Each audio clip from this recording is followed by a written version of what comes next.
Today we're diving into something, well, truly unique. It's a source that's deeply reflective, a commentary on a poem.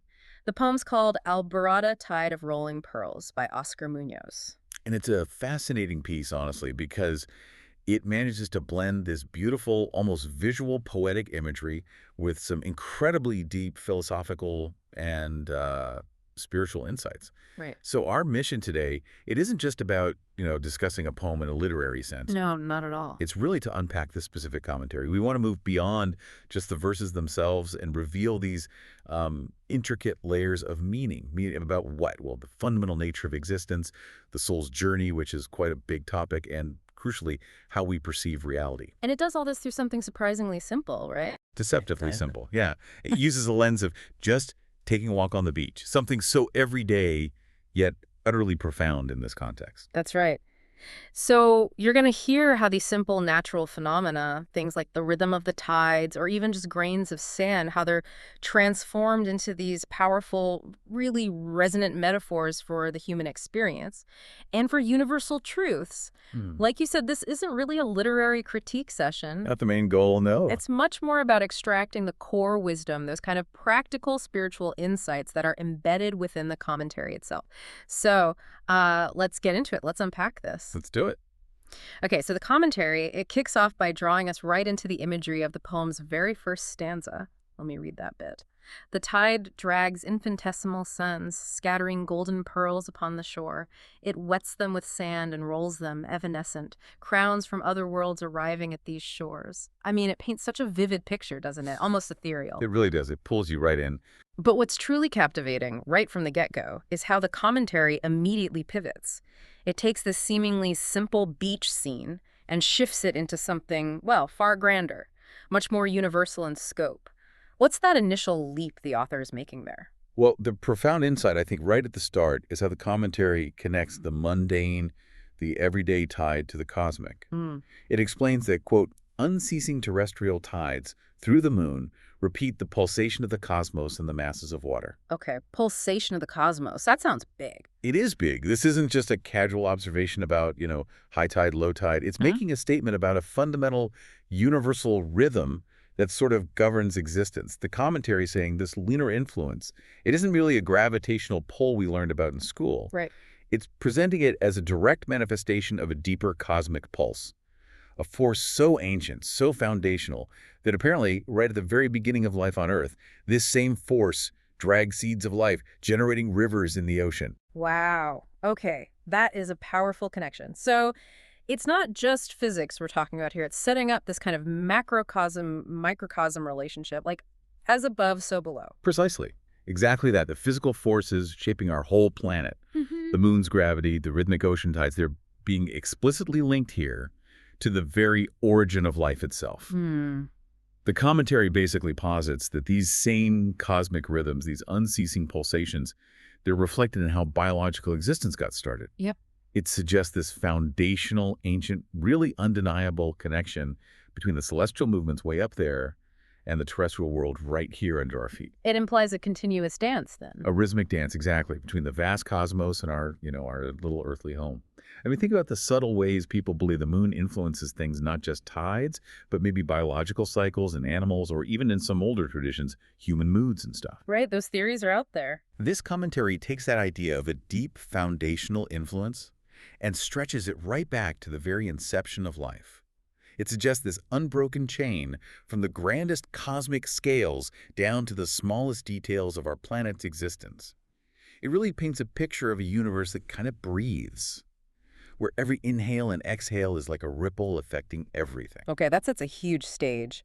And then the commentary unveils an idea that really redefines those infinitesimal suns, those little glints of sunlight on the wet sand. You might just see them as reflections, right? Shimmering light. That's the default assumption, yeah. But the commentary takes it somewhere completely unexpected. What does it tell us they truly are? Okay, this is where it gets incredibly profound, I think.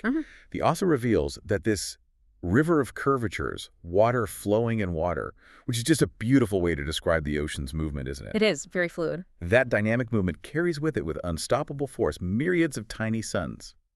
Our souls. Our souls. So those flashes of light? Are us. Our souls. According to this commentary, yes. The flashes of sunlight scattered on the wet sand, what we normally see is just, light hitting water.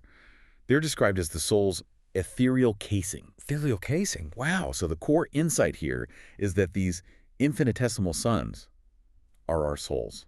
It means our fundamental essence. It's not just biological. It's not just mind. It's actually light. Light itself. Yeah. Imagine your very being as a sun, a source of inherent illumination, warmth, energy, like a star, basically.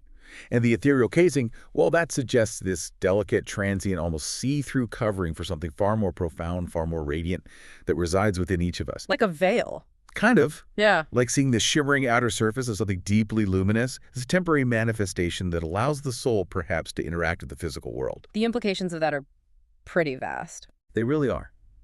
If our souls are these tiny suns, then every single individual walking around carries within them this cosmic, luminous essence. It just elevates the whole human experience beyond mere biology, beyond the physical body. It connects us fundamentally to the spiritual, to the interconnectedness of the whole universe. So we're like walking pieces of starlight. In a way, yeah. That's what it suggests. Walking, breathing pieces of cosmic light, temporarily wrapped in a physical form, experiencing this world, but carrying the universe's light deep inside us. It completely reframes how you might think about yourself and other people too. Absolutely. But hang on, these golden pearls, as the poem calls them, they aren't shown as being perfectly pristine, are they? The commentary makes a point of saying they have the sand of the planet of this beach stuck to them. What's the significance of that detail? It seems small, but important. Oh, it's crucial. It's a really insightful detail that moves us beyond just the pretty image and introduces a foundational concept. The commentary states, quote, "The earth impregnates them and coats them with infinitesimal ancestral shells that cover their golden splendor with remnants of other casings, of other transpersonal souls that evanescently repeat another psychic cycle of life on the planet.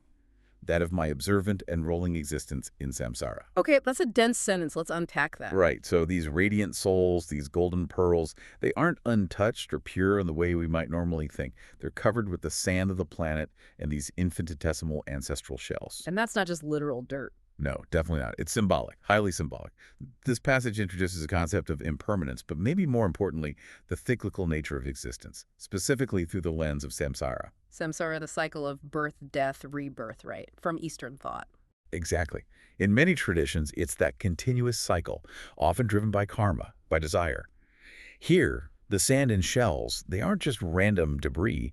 They represent the accumulated experiences, the limitations, the karmic imprints, maybe even the remnants of past lives that stick to the soul. Ah. And these layers, even if they're temporary, they obscure the soul's innate brilliance, its golden splendor. So it's like baggage. Kind of like baggage, yeah. Or think of a pristine pearl that's journeyed through the ocean depths. It picks up layers of sediment, maybe bits of old shells, barnacles, whatever, along its journey. Right. It's still fundamentally a pearl, right? Its core essence hasn't changed. But its true luster, its inherent radiance, is hidden by all its interactions with the environment, with its past. So the soul carries the imprints of its whole journey through many lives. That's the idea here. Not just one life, but potentially countless cycles of existence, each leaving its unique mark, shaping its current form, its current experience.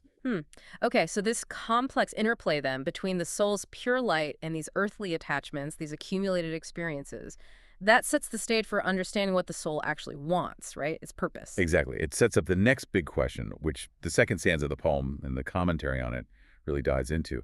What is the soul's inherent desire? What's his ultimate purpose? All right, let's go there. So, if our souls are these infinitesimal suns rolling around on the shore, beautiful, yes, but also kind of dusty with past cycles, what is their inherent drive? What's the deep purpose inside them? The second stanza gives us a clue. Clean is its thirst, and is its desire to make a star from the ocean, that it may foam and perfume on the threshold of dawn. That sounds incredibly primordial, like something that comes before all the worldly stuff. It absolutely does. This stanza, and the commentary explains this really well, speaks to the transcendental intention of the transpersonal souls that achieve human existence from the stellar tide. It's emphasizing a drive that's primordial, inherent, a fundamental orientation of the soul itself. Transcendental intent. Yeah.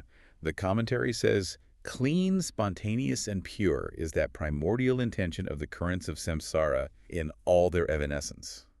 Now that's a crucial distinction, and maybe quite reassuring. How so? Well, despite the continuous cycles of samsara, the endless flow of birth, death, rebirth, the constant change and impermanence of everything the commentary is saying there remains this innate, uncorrupted purpose deep within every soul. Ah, so it's not affected by the cycles. It seems not. It's Right. a fundamental desire for being, a pure aspiration that is not tainted by worldly desires or ego or the limitations gathered from past cycles. It stays pure, like a constant north star for our existence, maybe. Okay. Think about a tiny seed. Doesn't matter how much dirt or debris is covering it, doesn't matter how harsh the conditions are outside. Its inherent nature, its pure drive, is always to sprout, push upwards, and grow towards the sun. It doesn't need to be taught that. Exactly. It just is its nature. So similarly, this clean, spontaneous, and pure intention is presented as the soul's innate, uncorrupted drive. A drive to manifest its true nature, to express its inherent light, regardless of whatever outer layers it might have picked up. Okay, so this pure intention, it has a specific goal then. What is this thirst for being actually striving towards? It sounds like more than just existing. It sounds like transformation. It is. The commentary specifies that this deep desire has a purpose. It follows a particular gravitation to radiate light with an arcane and healing alchemy, that of the dawn, the sister of the night. Okay, arcane and healing alchemy. That's evocative. It really is, rich with meaning. It introduces this idea of alchemy, but not in the old sense of, turning lead into gold. Right, not literal metals. No, it's a spiritual process, a profound transformation. Specifically, it's about transforming one's own being, one's existence, into a source of radiant light. And the dawn symbolism. Dawn here is super potent. It signifies new beginnings, obviously, but also enlightenment, the breaking of a new understanding, overcoming darkness. And calling it the sister of the night is beautiful, isn't it? It suggests this light doesn't just oppose darkness, but it actually emerges from it. It transcends and maybe even integrates the darkness. So it's an act of self-realization? A profound one, yes, where the individual soul doesn't just find its own light, but in doing that, it becomes a kind of conduit for universal light, for healing. It radiates outwards, benefiting the world around it. So the act of living, if you align with this, becomes alchemy. That's the implication. The very act of living, when it's aligned with this pure underlying intention, becomes this continuous transformative process, a spiritual alchemy. It's not just about, personal growth in a vacuum. It's about becoming a beacon, a source of light and positive energy that contributes to the bigger cosmic picture. Okay, that's a compelling purpose. But how? How do we actually achieve this alchemy, this radiation of light? The commentary suggests a path that feels, well, a bit counterintuitive. It doesn't seem to be about getting rid of imperfections. Yeah, this is really profound, and it does challenge a lot of common self-help or spiritual ideas. The commentary states, the path to transparency is through the embrace of our own contradictions. Embrace contradictions, not eliminate flaws. Exactly. It directly counters that idea of striving for perfection by trying to deny or get rid of our flaws, our weaknesses, the uncomfortable dualities inside us. Instead, it suggests that true transparency, true light, comes from integrating and accepting all aspects of Look at yourself. the light and the shadow. The light and the shadow, the strengths and weaknesses, the seemingly opposing forces that, make us human. The goal is to reach the light from the water, which is described as a path back home, and it involves making a star from the depths of the inscrutable and titanic ocean. The Titanic Ocean, what does that represent? The subconscious, chaos. It could be all of those. The vast unknown, maybe overwhelming depths of existence itself, or our collective unconscious, or even just the raw, untamed parts of ourselves. And making a star from that is a powerful metaphor for bringing order, light, purpose out of what might seem chaotic, formless, even scary within us. And this transformation is described using some heavy terms. It is. The step from the Titan to the God, from the Asura to the Deva, from darkness to light, from the limited ego to the perspective of infinitude. Titans, Asuras, gods, divas. Right. Titans and Asuras in mythology often represent these primal, untamed forces, maybe even rebellious parts of the self, while gods and divas embody more divine, luminous, enlightened qualities. So the commentary isn't saying destroy the Titan or the Asura within you. It's about transformation. Exactly. A transformation in perspective, transcending the purely physical or ego-driven limitations to connect with a vaster, more divine aspect of who you are. It makes me think of like an artist using shadows to make the light stand out more. That's a great analogy. Or a musician using dissonance, not avoiding it, but using it skillfully to create a richer, more complex harmony. Authentic personal growth, this suggests, doesn't come from running away from challenges or difficult emotions. But from facing and integrating them. Precisely, understanding their role in shaping the whole picture of who we are. And this profound transformation, this shift from the limited ego to infinitude, from darkness to light, from chaos to luminosity, it's deeply connected to the next symbolic element the commentary explores, which is foam. Foam. Okay, that seems like another jump. It is, but it offers another really interesting lens on reality and its forms. All right, so we've got the infinitesimal suns as souls carrying their past, but with this pure desire to radiate light through an alchemy that embraces contradiction. Now, foam. The commentary says the desire is clear and the alchemy follows the paths of the foam. Air in the water, bubbles of suns distinct from the suns that roll on the sand, worlds in which light curves in the infinitesimal superficial dome of the fleeting bubbles. Okay. Bubbles of suns distinct from the suns on the sand. How does foam fit into this big picture? It seems so temporary. That temporary nature is exactly the point. This detail on foam is incredibly insightful because it adds another layer to understanding, well, ephemeral existence. The very nature of reality. We had the suns on the sand representing souls, maybe more grounded, carrying those earthly imprints. Right, the pearls. Now the foam represents bubbles of suns distinct from those pearls. This suggests maybe other realms, other levels of manifestation, or perhaps different aspects of this cosmic light altogether. And their fleeting nature is key. Absolutely. The bubbles pop, right? It highlights impermanence, the transient quality of all forms. But the commentary goes deeper. These aren't just bubbles. They are worlds in which light curves in the infinitesimal superficial dome of the fleeting bubbles. Worlds in which light curves. What does that imply? Well, it suggests that reality isn't always linear or solid or enduring in the way we tend to think it is. It can be fragile, transient, and maybe, crucially, shaped by perception within these tiny temporary domes. It hints that our perception might actually co-create the reality we experience. It's like looking into a soap bubble. Exactly. Think about soap bubbles. They are beautiful, iridescent, reflective. And for that brief moment they exist, they contain their own tiny curved universe, reflecting everything around them in a unique way. Then poof, they're gone. And they are distinct from the pearls on the sand. Totally distinct. The pearls seem more solid, maybe more enduring. The foam shows us other facets of reality, other ways that light and being can manifest. Each with its own beauty, even if it's incredibly temporary. It's a powerful metaphor for reality being more like a dynamic, fluid construct, not just a fixed landscape. And this fragile evanescence, as the commentary calls it, that seems central to understanding our own reality too, doesn't it? Suggesting that what we think is stable might be more fluid. Yes, absolutely. The commentary states that this fragile evanescence of worlds, be it in golden pearls or in foams of liminal universes, I love that phrase, little liminal universes, that persistence of appearances and disappearances in the encounter of light with water fills the air with ethereal marine fragrances. Okay, so appearances and disappearances. That's the core. It's saying all forms, whether they seem grounded like the pearls or super fleeting like the foam, are ultimately temporary manifestations. They just arise from this fundamental interaction of elements here symbolized as light and water. So it's a continuous dance. A continuous dance of appearing and disappearing, coming into being, dissolving back into the potential. This constant process of formation and dissolution, the commentary implies, is the very nature of existence itself. Wow, that changes how you see things. It really does. It suggests that what we experience as solid and enduring is, at a deeper level, just this continuous process of becoming and unbecoming, a constant interplay of these fundamental forces. It shifts our view from a static universe to one that's dynamically alive, always in flux, always renewing itself. It's an invitation to look beyond the surface. Okay. But the foam, it isn't just randomly popping, is it? Like the soul's desire to make a star.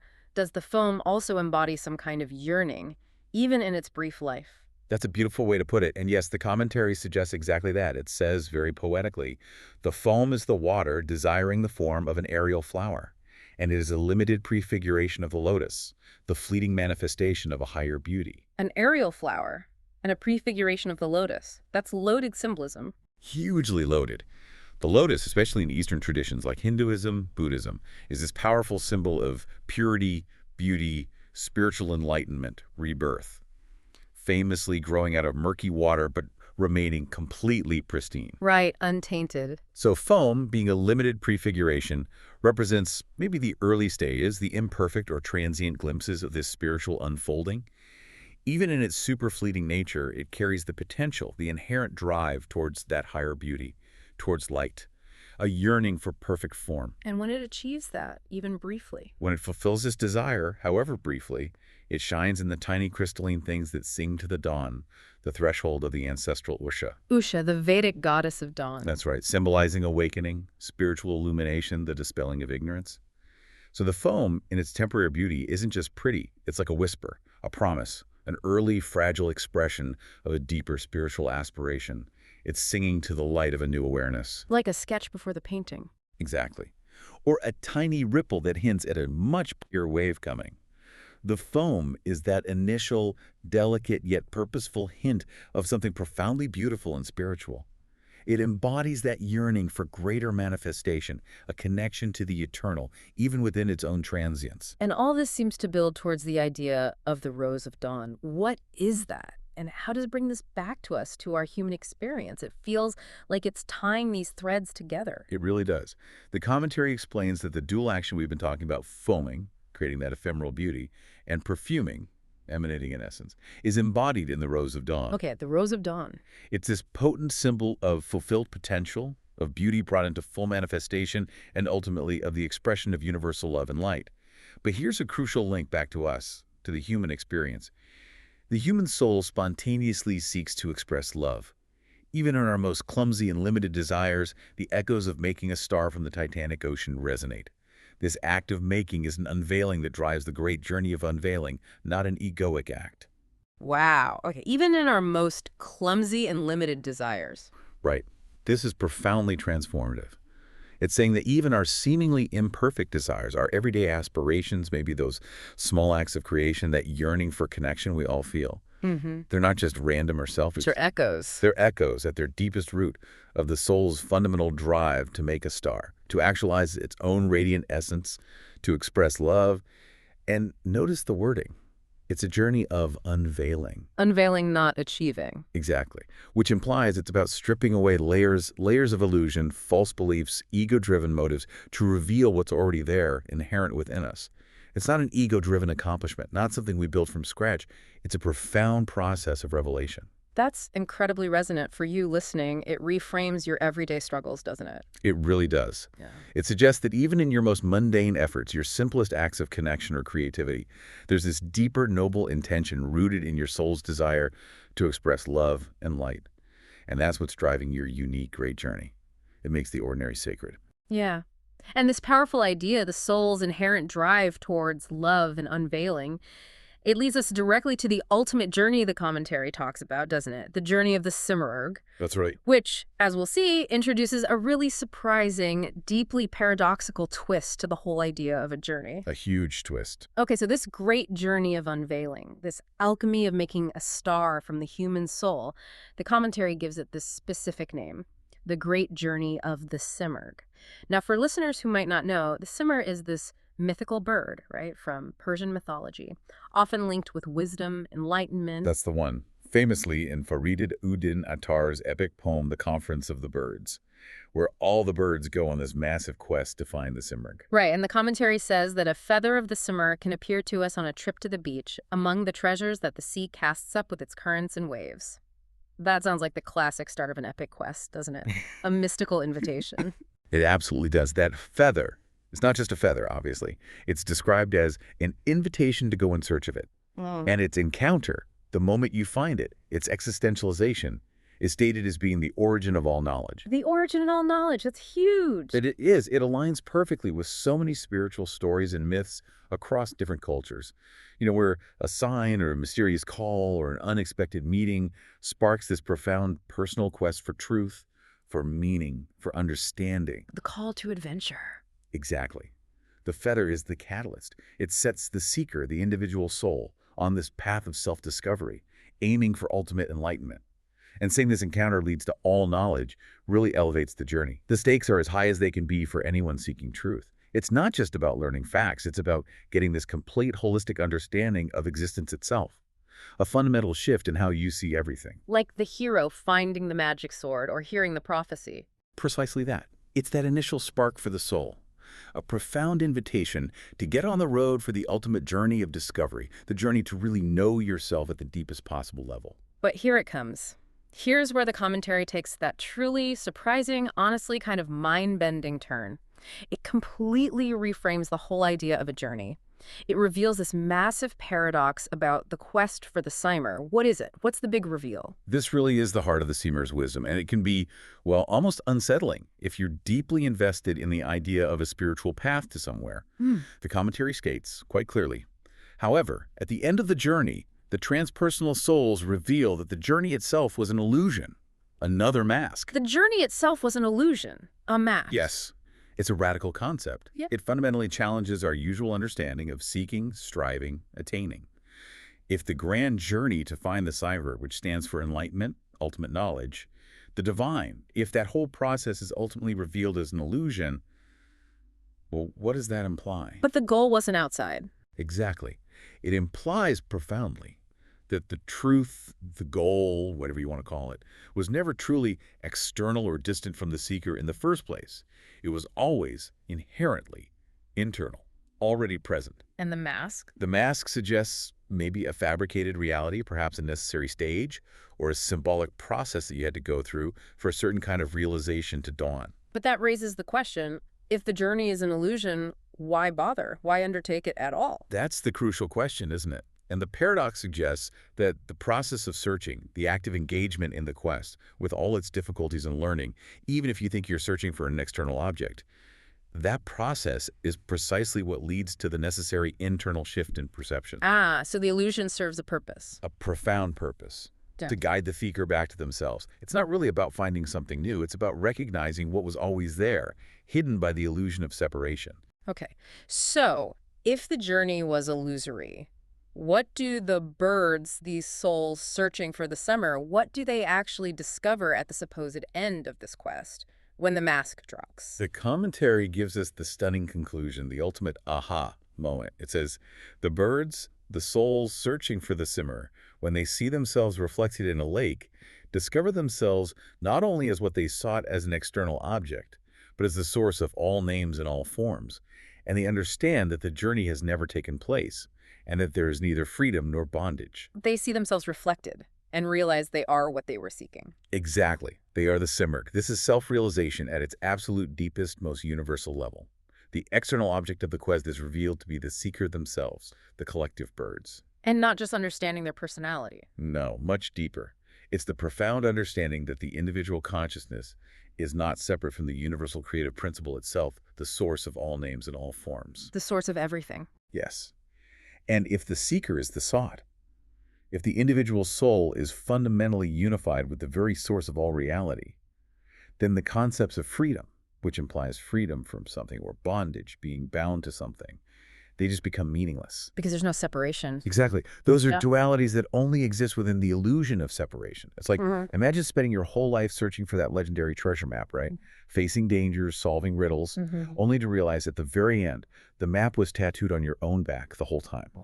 The search itself, though, all those trials, they were absolutely necessary to bring you to the point where you finally turned inward and realized the treasure was always part of you.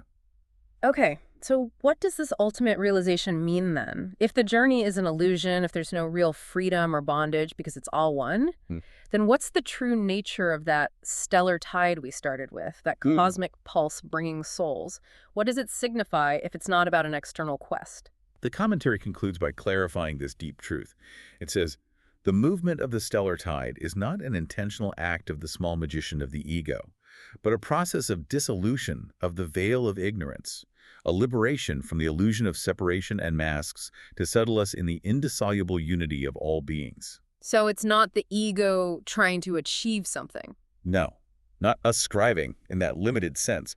It distinguishes powerfully between that kind of ego-driven effort where we seek to gain something, often externally, and a natural universal process of awakening. The dissolution of the veil of ignorance. Right. That veil is the illusion of separateness, the deeply ingrained belief that we're just distinct, isolated little units separate from each other, from nature, from the divine. True liberation, this suggests, isn't about acquiring something new or reaching some far-off goal. It's about shedding what's false. Exactly. Dissolving those illusions, those masks that obscure our true nature.